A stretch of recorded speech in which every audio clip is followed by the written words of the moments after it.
తాకట్టులో ఉన్న బంగారానికి తక్షణ విముక్తి. ఈ రోజు మార్కెట్ రేట్ క్యాష్ మీ చేతిలో. శివ గోల్డ్ కంపెనీ, మీ నమ్మకానికి మా హామీ. ట్రాన్స్జెండర్ వా నువ్వు బాలు, నువ్వు ట్రాన్స్జెండర్ వా అని అడిగింది. నేను ట్రాన్స్జెండర్ అనుకో, అంటే ట్రాన్స్జెండర్స్ అంటే పంపించారా బిగ్ బాస్కు? ఎంతమంది ఇద్దరు వెళ్ళారు ఎగ్జాంపుల్ అడిగింది. నేను అక్కడ బుక్లు ఇచ్చినప్పుడు ఏమని రాశాను? అవును, బుక్లెట్లో మీరు ఏవో క్వశ్చన్స్ అన్ని ఫిల్ చేయాలి కదా, అక్కడ జెండర్ మీరు ఏమని రాశారు? ఇప్పుడు ఫీమేల్ ఉంటుంది, ఇప్పుడు ఎలా ఉన్నా మేలు ఫీమేల్ ట్రాన్స్ అని మెన్షన్ ఉంటుంది ఆ బుక్లెట్ లో. నేను అక్కడ రాసింది ఏంది? మొగోడు అని కదా రాసింది, మేల్ అని రాశారు. మేల్ అని రాసిన. నేను అక్కడ ట్రాన్స్జెండర్ అని రాస్తే నువ్వు ట్రాన్స్జెండర్ అని చెప్పినా నేను ఫీల్ కాకుంటే, అన్ని 2 కోట్ల మందిలా అంతమంది చూస్తుంటే నువ్వు ట్రాన్స్జెండర్ అంటే ఎలా ఉంటది? ఈ క్వశ్చన్ బిందు గారు అడిగారు. ఆ బిందు మాధురి గారు, ఆమె ఇప్పుడు ఒక పెద్ద సెలబ్రిటీ కదా, ఇంటర్నేషనల్ మూవీలు తీసింది, పెద్ద పెద్ద హీరోల పక్కల ఆమె ఒక జడ్జు. దానికి చెప్పుకోవాలంటే నాకు అనిపిస్తుంది. అలా అడిగింది. నాకేందంటే నాకు నచ్చలేదు, నన్ను అవమానించినట్ల. మీరు పిలిపించి స్టేజ్ పైకి నన్ను అవమానించారు. అక్కడ నన్ను కూల్గా అడిగి కూల్గా మాట్లాడి పంపించడం నేను బాధపడకుంటే, నా ఫ్యాన్స్ కూడా బాధపడకుండే. నన్ను అక్కడ అవమానించారు వాళ్ళు. నాకు ఫస్ట్ క్వశ్చన్ అవమానించారు. అది అడగని క్వశ్చన్ కరెక్ట్ కాదు. ఇప్పుడు నేను ఎగ్జాంపుల్ అండి ఒకటి చెప్తాను, ఓపెన్ మైండ్గా మాట్లాడుకుందాం. ఇప్పుడు ట్రాన్స్జెండర్స్లో కొంతమంది ఫ్యామిలీలో తెలియని ట్రాన్స్జెండర్స్ ఉంటారు. ఎగ్జాంపుల్ ఇక్కడ వచ్చి విలేజ్కి వెళ్తే నన్ను ఏమంటారు, ఊర్లో పోతే మా అక్క చెల్లి ఉంటుంది, ఇక్కడ భయపడి వాళ్ళకి అట్లా తిరగాల అట్లా ఉండాలని కోరిక ఉంటుంది. కొంతమంది చెప్పుకోలేకపోతారు ఆ బాధ, తర్వాత మెల్లగా చెప్పుకుందాము అని ఆలోచిస్తారు. ఎగ్జాంపుల్గా కొంతమంది ఇప్పుడు నేను ఉన్నాను, మా ఊర్లో నాకు ఒక పేరు ఉంది, మా చుట్టాలు ఉన్నారు, నాకు చెల్లి అన్న ఉన్నారు. పోనీ నేనే ఒక ట్రాన్స్జెండర్ కావాలని ఎంచుకున్నాను అనుకో. ఎగ్జాంపుల్ ఇప్పుడు నేను సారీ కట్టుకుని షాపులు పెట్టి అడుక్కున్న రోజుకు 1000-2000 వస్తాయి. అప్పుడు నాకేం భయము? ఎగ్జాంపుల్ అలాంటి పని నేను ఎప్పుడు చేయలేదు. చేయాలనుకుంటే ఇప్పుడు నేను ట్రాన్స్జెండర్ అని, నేను బరాబర్ నేను ట్రాన్స్జెండర్ అని అడక తింటాను అంటే నన్ను ఎవరైనా ఏమంటారా? మా చుట్టాలు ఎవరు అనుకున్నా, మా ఫ్యామిలీ అనుకున్నా, ఐ డోంట్ కేర్. అంటే మీరు అనే పాయింట్ ఏంటంటే, ఒక ట్రాన్స్జెండర్ అయినా వాళ్ళకి ఫ్యామిలీ ఉంటుంది, వాళ్ళు విలేజ్లో ఉంటే నార్మల్ లైఫ్ వాళ్ళు లీడ్ చేయాలి కాబట్టి అది ఓపెన్గా చెప్పుకోలేని సిచ్యువేషన్స్ కూడా కొంతమందికి ఉంటారు. కొంతమంది ఏం చేస్తారంటే పోతూ పోతూ కుల్లగా అయిపోతారు, ఓపెన్గా చెప్పుకుంటారు. అంటే కొంచెం టైం తీసుకుంటారు. ఎందుకు తీసుకుంటారు టైం అంటే, పరిస్థితులు ఒక్కొక్కరింట్లో ఒక తీరు ఉంటుంది. మా కొడుకు ఇలా ఏం చేసుకుంటారో ముందు ఫ్యామిలీ గురించి ఆలోచిస్తారు. నేనేం చేశానంటే, నేను ట్రాన్స్తో తిరుగుతాను, వాళ్ళ ఫంక్షన్లకు వెళ్తాను, జల్సలకు వెళ్తాను, వాళ్ళది ఫంక్షన్లకు వెళ్తాను, వాళ్ళ బర్త్డేలకు వెళ్తే వాళ్ళతో పాటు నేను తిరుగుతాను. కానీ తిరిగి నేను ఏ రోజు నేను ట్రాన్స్జెండర్లతో తిరుగుతూ ఉంటా, వాళ్ళతో వండుకుంటా కూడా, వెళ్ళి నేను వాళ్ళ ఇంట్లో ఉంటా. కానీ నేను ట్రాన్స్ లాగా వాళ్ళతో పాటు నేను ఎప్పుడు డబ్బు కోసం అలా చేయలేదు.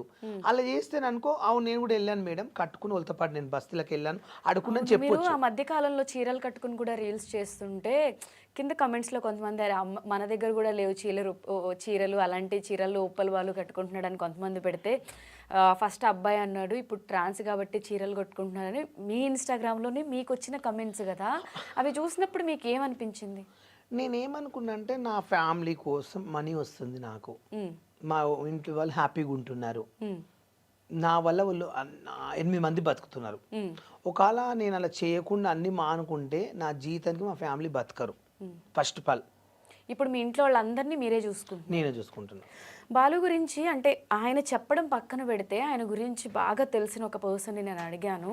తను రీల్స్ చేసినా, ప్రమోషన్స్ చేసినా, ఏం చేసినా కూడా వచ్చే ప్రతి రూపాయి, యాక్చువల్గా చెప్పాలంటే ఫ్యాక్ట్, తన ఇంట్లోంచి వాళ్ళ పేరెంట్స్ వాళ్ళ ఫ్యామిలీ వద్దనుకుని గెంటేసినా కూడా తను బయటకు వచ్చి చావాలా బతకాలా అనే సిచ్యువేషన్లో కూడా ఇలా రీల్స్ చేసి సంపాదించిన మనీతో ఎంటైర్ ఫ్యామిలీని సింగిల్గా చూసుకున్నాడు ఆయన. నాకు తెలిసింది ఇది కరెక్టేనా? కరెక్ట్ అండి. ఆ మధ్యలో మా చుట్టాలు నన్ను ఫంక్షన్కి పిలవలే.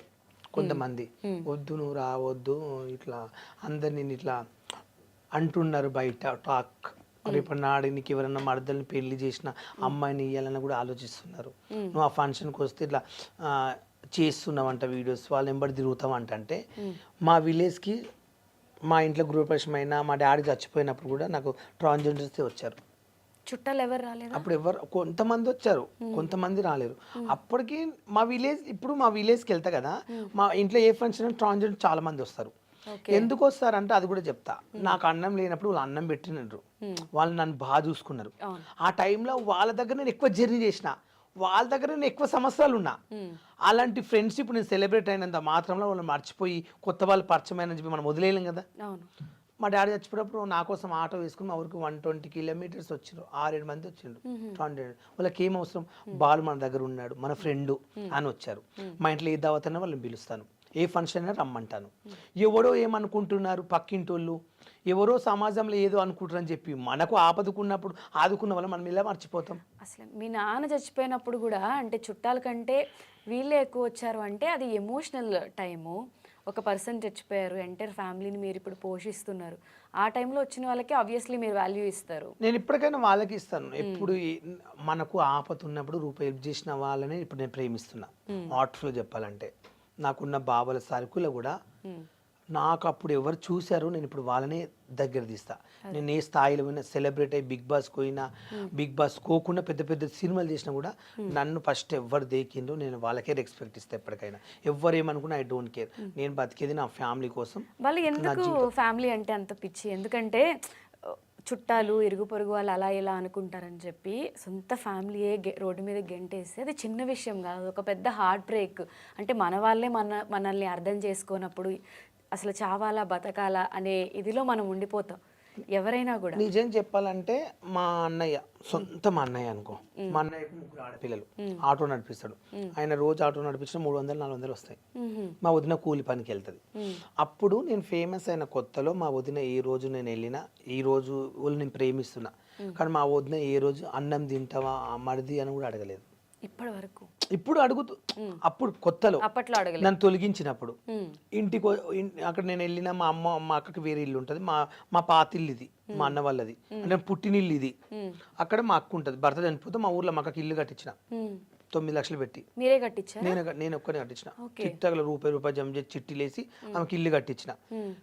కట్టించినప్పుడు మా అక్క నన్ను లైక్ చేసింది, వీడియోలు చేసినప్పుడు అందరు ఇట్లా అంటున్నారు చెయ్యకని. మా సొంత చెల్లి కూడా ఎలిబినాలు ఉంటుంది, మా చెల్లి ఏడ్చింది, చెయ్యకన్నా అందరు ఇట్లా అంటున్నారు. అంటే ఇవి నేను టిక్ టాక్ చేస్తున్న రూపాయి వస్తుంది, ఈ రూపాయి వల్ల అక్కకి ఇల్లు కట్టించాను, నీ పెళ్లి ఖర్చుకు కొన్ని డబ్బులు ఇస్తున్నా, నీకు 3 మగ పిల్లలు ఉండే, నీకు ఏదో రూపాయి నీకు రెంట్ కట్టాలి, పిల్లల ఫీజులు కట్టాలి, ఎవరితో మనకు ఐ డోంట్ కేర్, మన పని మనం చేసుకుందాం, ఎవడు ఏమనుకున్నా పర్లేదు, నేను పట్టించుకున్నామని చెప్పి అట్లా ఉండిపోతే అప్పుడు మా వదిన మా అన్న కూడా ఇంటికి రా అన్నం తిని అడగలే. అప్పుడు కొంచెం బాధ అనిపించింది, నేను ఏం తప్పు చేసిన అసలు. ఏడ్చారా ఎప్పుడైనా? ఎందుకు ఏడవలేదండి, రూమ్ లో పండుకొని కూడా కొంచెం బాధపడ్డా.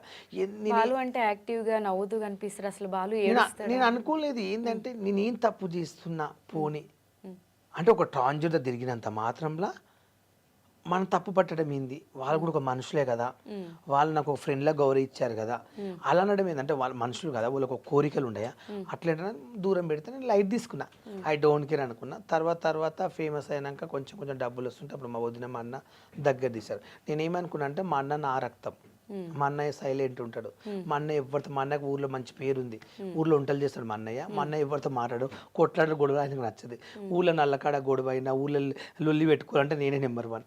మా ఇంట్లో మీకు ఎవరైనా ఫస్ట్ వస్తే నేనే అరవడం ఎక్కువ, రెచ్చిపోవడం అట్లా నాకు ఇష్టం అన్నట్లు. మా అన్నయ్య సైలెంట్, ఆయన మా సొంత అన్న కూడా మా ఊళ్ళో నంబర్ ఎవరు. నేను కొంచెం బయట ఉంటే మా అన్న కొంచెం బ్లాక్ ఉంటాడు, మా అన్న సిన్సియర్కు మా అన్ననే లైక్ చేస్తారు విలేజ్లో. ఈడైతే అందరితో లొల్లి అరుస్తాడు కానీ ఫ్యామిలీ బాగా చూసుకుంటారు, మంచి మా ఊర్లో పేరు నాకు. అట్లా నాకు మా అన్నయ్య ఎంత మా సొంత అన్న. ఇప్పుడు మొత్తం అందరినీ మీకు వచ్చే డబ్బులు అసలు మీకోసం ఏమన్నా పెట్టుకున్నారా ఇప్పటి వరకు? ఇప్పటి వరకు అయితే నేను నా బ్యాంక్ బ్యాలెన్స్ కూడా ఇప్పుడు కొంచెం తక్కువ 20-30 వేలు ఉంటాయి. పర్సనల్ సేవింగ్స్ ఏమి ఉండవా మీకు? ఇప్పుడు నాకు ఏం పర్సనల్ లేదు, నేను రూపాయి వచ్చినంత మా ఫ్యామిలీకి పంపించినాక నేను ఒక 2-3 లక్షలు 3 లక్షలు పెట్టుకున్నా. గిట్ల ఎమర్జెన్సీ నాకు హెల్త్ కూడా ఖరాబ్ అయ్యి హాస్పిటల్ పడ్డా అనుకో, ఆ పరిస్థితిలో డబ్బులు కావాలంటే ఎవరు ఇవ్వలే టైంలో అని అలా కొన్ని పెట్టుకున్నా, మిగతా మా ఫ్యామిలీకి ఇస్తాను. ఇప్పటికి వాళ్ళు వద్దు అనుకున్నా కూడా అంత చూసుకుని అంత చేసి అనుకున్నా రేపు నాడు నేను చనిపోయిన అనుకో, ఎగ్జాంపుల్ మా ఇంటి వాళ్ళే తీసుకుపోవాలి, రేపు సడన్గా నాకు కాలు చేరిగింది అనుకో, అప్పుడు మా ఫ్యామిలీ వచ్చి నన్ను చూసుకోవాలి, లేపాలి. పక్కింటుడు అయితే ఇవ్వడు రాడు, ఫ్రెండ్ వచ్చినా కూడా కొన్ని ఆపిల్ పండ్లు బెడ్ ప్యాకెట్ ఇచ్చి కొన్ని డబ్బులు చేయలే పెట్టిపోతాడు. కానీ నేను వాష్రూమ్ పోవాలన్నా బాత్రూమ్ పోవాలన్నా అప్పుడు ఆ ఫ్రెండ్ అయితే ఉండలేడు. లైఫ్లో ఒకరు ఉంటారేమో అభిమానంగా నన్ను ప్రేమించిన వాడు ఎవరో ఒకరు ఉండొచ్చు. నేను ఎవరికన్నా బాగాలేదంటూ మా బాగోలేదంటే 3-4 ఉండే నా లైఫ్ పార్ట్నర్స్లా వాళ్ళకి మనం బాగాలేకుంటే కూడా వాళ్ళకి ఇలాంటి పరిస్థితి వస్తే నేను 1 నెల రోజులు 2 నెలలు వాళ్ళ దగ్గర ఉండి వాళ్ళకి సేవ చేస్తా. కానీ వాళ్ళని మర్చిపోలేను. అది